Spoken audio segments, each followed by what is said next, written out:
Hello, and welcome to Controversial News at 11. My name is Riley, and I'll be your news anchor. Today's controversy will be based on gun control.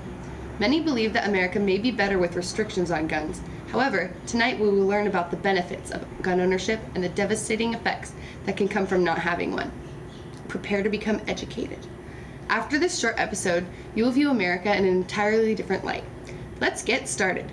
Let's spin over to Sarah. Sarah's an expert on the Constitution, and we're lucky enough to have her here. Sarah, what's so interesting about the Second Amendment, and how are we exposed to it? Why is the Second Amendment so cool? Well, the Second Amendment really gives an eye-opening example to what gun control is, and it's really our one piece of evidence as to why it really needs to be put in place. One person that says it the most perfect way is Thomas Jefferson, one of our founding fathers of America, and he said, when governments fear the people, there's liberty. When the people fear the government, there's tyranny. The strongest reason for the people to retain the right to keep and bear arms is, as a last resort, to protect themselves against tyranny and government. Truthfully, I can't say it any better. That's exactly what it said. Exactly. He says it completely directly.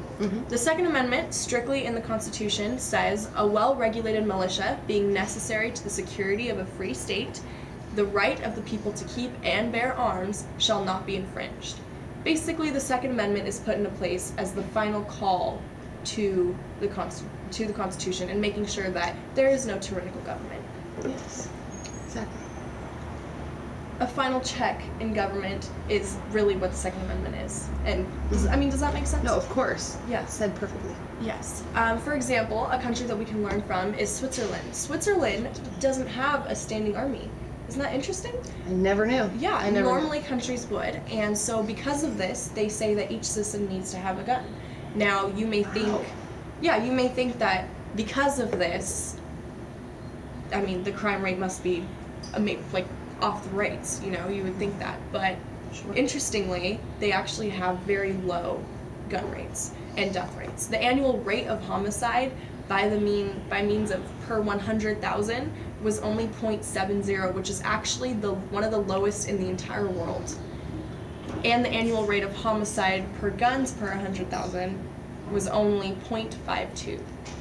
That is very, very low. Very low. We should all take into consideration what the example Switzerland has given us. Exactly. It truthfully shows us that as long as we're educated and as long as we know what we're doing and America and our country has taught us what's appropriate and not, we can really put the trust in the citizens. Yes, we can. We should take this into consideration in applying it to America. Yeah. Thank you for having me today. Thank you for being here today.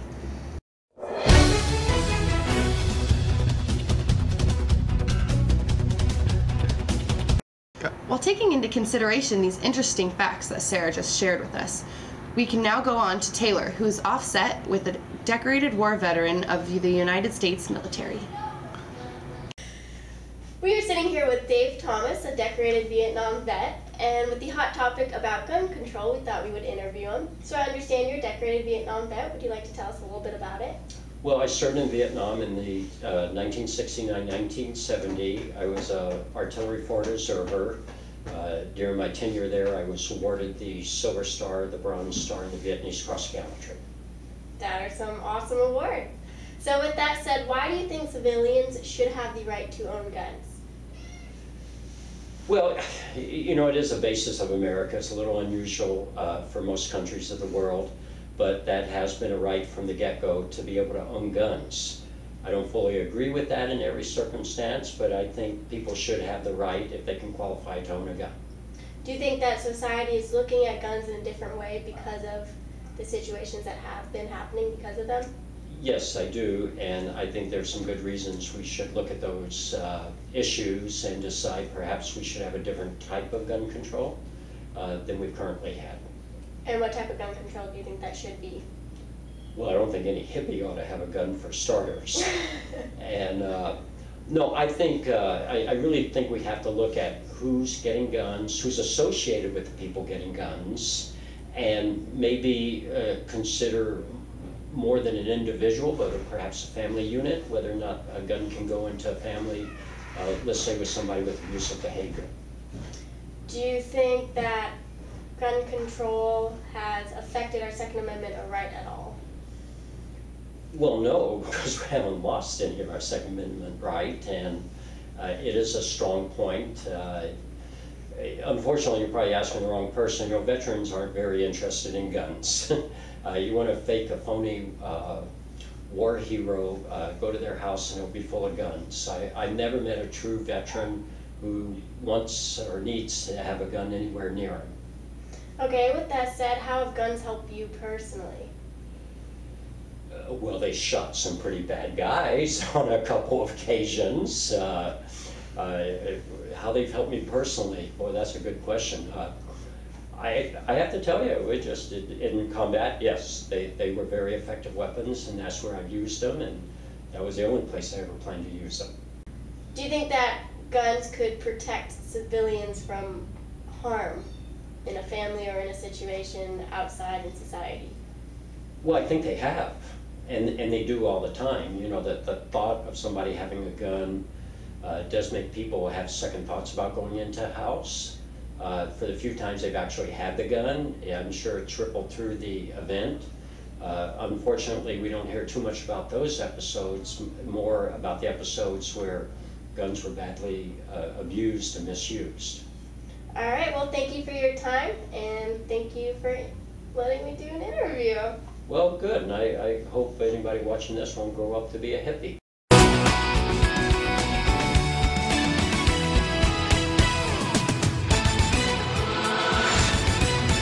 Thank you, Taylor. That was a perfect example of a balanced American view on gun control and how guns can be beneficial to society. Like he said, having guns in an American household could make a crook think twice about entering into a home. Next, we have Sam on the scene at a local shooting range to explain an educated gun owner's position on gun safety.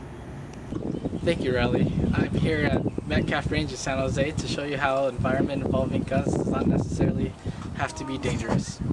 Safety here involves two parts, the range and the people. The range has strict rules that they enforce that keep people safe here. One of the rules is that all guns have to be shown clear before people are allowed in front of the target area. And secondly, that during this period, the red line shown here is not allowed to be crossed whatsoever to keep people from handling their guns while people are in front of the firing line. The most important part, however, is the safety of the people. The people take safety into their own hands, and anyone who owns a rifle here knows the basic safety rules by heart. Now, here to demonstrate is a regular at the gun range named Pham. He follows the basic rules of muzzle action trigger. Notice how he makes sure his barrel is pointed in a safe direction, never pointing at anything that would be bad to shoot. He loads his rifle after ensuring it is pointed down range, and lastly, he aims at the target and then puts his finger on the trigger to squeeze off a shot. As you can see, nowhere during this process was anyone able to even remotely be harmed whatsoever. This shows that you can have a safe environment with guns involved if you have educated people who use them. Now back to you, Riley.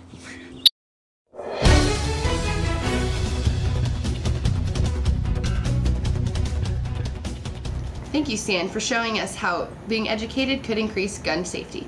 Now, closing thoughts with Jennifer. Jennifer, what have we learned today? Thank you, Riley. Today we have learned the importance of the Second Amendment to our country and how owning guns can decrease crime rates. We also have learned that being educated on gun usage can create a safe environment where guns are being involved.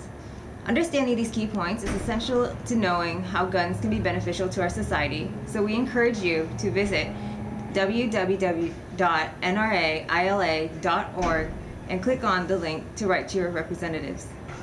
Thank you, Jennifer. This brings our episode for tonight to a close. I hope you have enjoyed this eye-opening experience, and we hope to see you all next week on Controversial News at 11.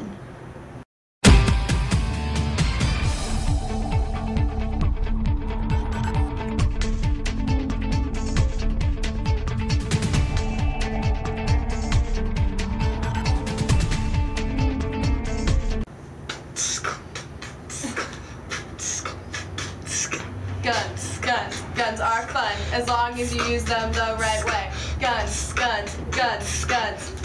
Whoop, whoop, whoop, whoop. As long as we're safe, it's good because guns can be safe.